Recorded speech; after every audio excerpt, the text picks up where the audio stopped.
कानून के ऊपर नहीं है। तो मेरा मानना है कि जिस प्रकार से ये कृत्य हुआ है इसकी कड़े शब्दों में निंदा होनी चाहिए और जो दोषी लोग हैं उनके खिलाफ धारा 302 में मुकदमा दर्ज करके और उनकी गिरफ्तारियां होनी चाहिए।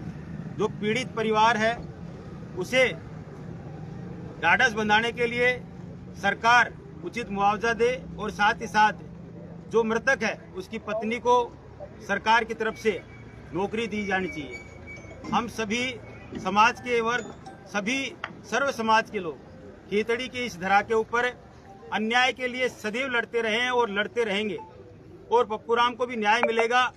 और इस चीज के लिए जब तक सरकार या सरकार के नुमाइंदे किसी भी तरह से आके पप्पूराम के परिवार के साथ में उसके मांगों को नहीं मानते हैं तब तक हम लोग अनिश्चित काल तक बैठे रहेंगे। और आप सब लोगों के माध्यम से कह रहे हैं कि अन्याय सहन नहीं होगा। खेतड़ी की इस धरा पे कोई व्यक्ति गुनहगार है उसे दंड देने का अधिकार भारतीय कानून को है, भारतीय न्यायपालिका को है। आप कानून के जरिए सजा दीजिए, कोई विरोध नहीं करेगा, लेकिन कानून को अपने हाथ में लेके आप खुद ही कोर्ट बन जाएंगे और खुद ही न्यायपालिका बनकर डिसीजन दे देंगे, ऐसा यहाँ नहीं चलेगा। इस प्रकार की व्यवस्था के हम सख्त खिलाफ हैं और इसका विरोध करते हैं। और सारा का सारा सर्व समाज खेतड़ी का एक साथ एकजुट होके आज से पहले भी विरोध हुआ है और आज इसी बात को लेकर सब लोग एकत्रित हुए हैं कि अन्याय के खिलाफ खेतड़ी की जनता हमेशा खड़ी रहेगी। और ये चीज आप देख रहे हैं निरंतर। कल मैं आपके बीच में उपस्थित नहीं हो पाया, मेरे साथ में कुछ असामयिक घटना ऐसी घटी जो मेरे परिवार के सदस्य थे वो नहीं रहे, लेकिन इसका मतलब ये नहीं है कि मनोज घुमरिया न्याय की लड़ाई में पीछे है। जहां जहां अन्याय होगा आप मनोज घुमरिया को पाएंगे और इस चीज के लिए मुझे किसी की दलील की या किसी की राय की जरूरत नहीं है। ये मेरा व्यक्तिगत फैसला है। मेरे अंदर एक इंसान बसता है और मैं इंसान हूं और इंसान की पीड़ा जानता हूं और मुझे मालूम है कि हिंदुस्तान का कानून क्या कहता है और उस कानून को पालना करना, उसको सर्वोपरि रखना ही मनोज घुमरिया का ध्येय है। बहुत बहुत धन्यवाद आप सब लोगों को। धन्यवाद।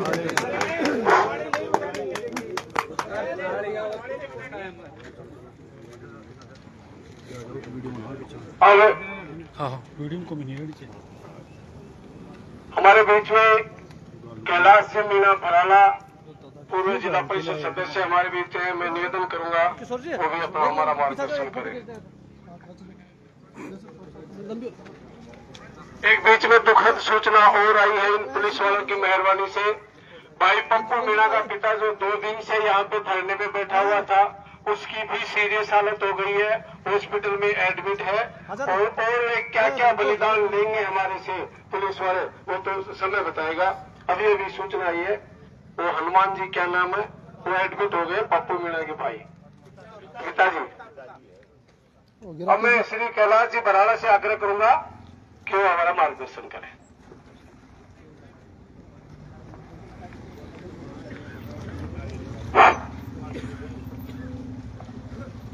इस न्याय की लड़ाई में संघर्ष कर रहे भाई पप्पू मीणा के परिवार के परिजन और तमाम न्याय पसंद लोग, पत्रकार साथियों, इस देश के सबसे बड़ी अदालत ने माननीय सर्वोच्च न्यायालय ने अपने निर्णय में कहा है कि पुलिस हिरासत में कहीं मारपीट हो और मौत हो जाए, इसके लिए नियम है, उन नियमों की पालना करना जरूरी है। देश की सबसे बड़ी अदालत यह कहती है, देश का कानून यह कहता है कि किसी को भी पूछताछ से लाने से पहले उसको गिरफ्तारी का कारण बताया जाएगा, उसका मेडिकल मुआयना होगा, किस वजह से वो आपकी हिरासत में है और किन कारणों से आप पुलिस के हिरासत में उसको ले रहे हो। कानून यह है, कोर्ट का फैसला यह है।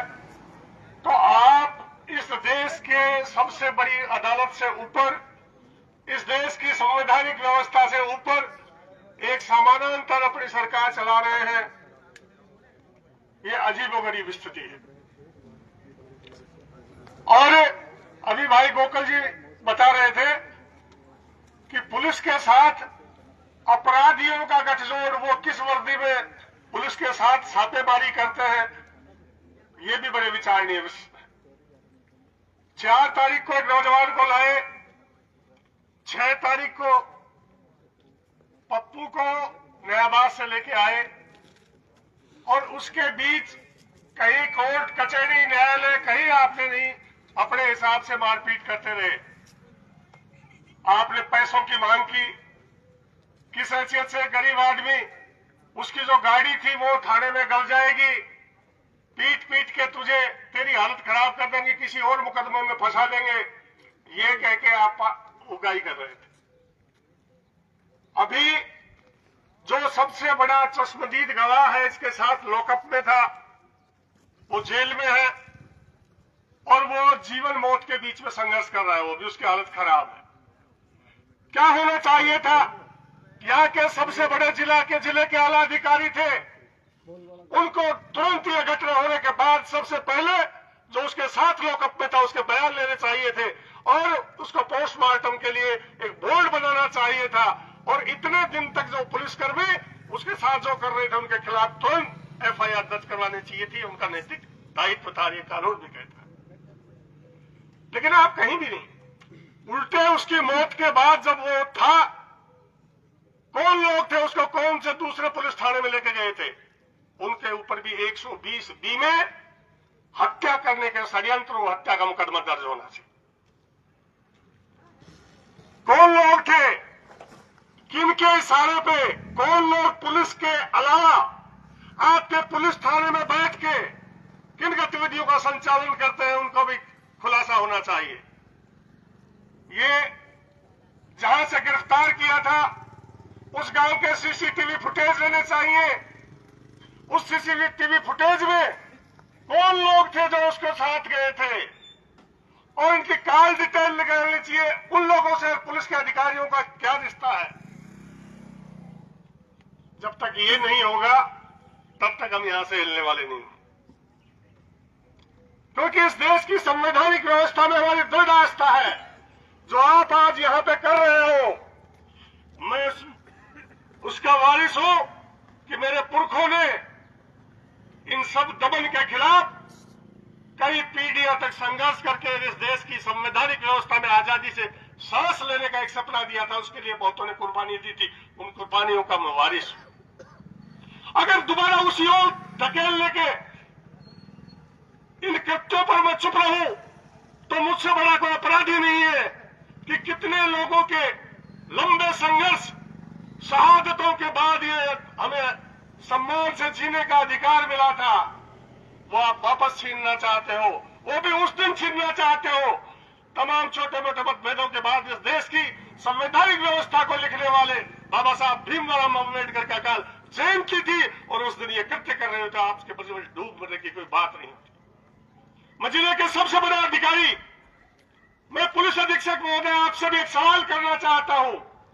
ये सब होने के बाद आपकी स्थिति की भी जांच हो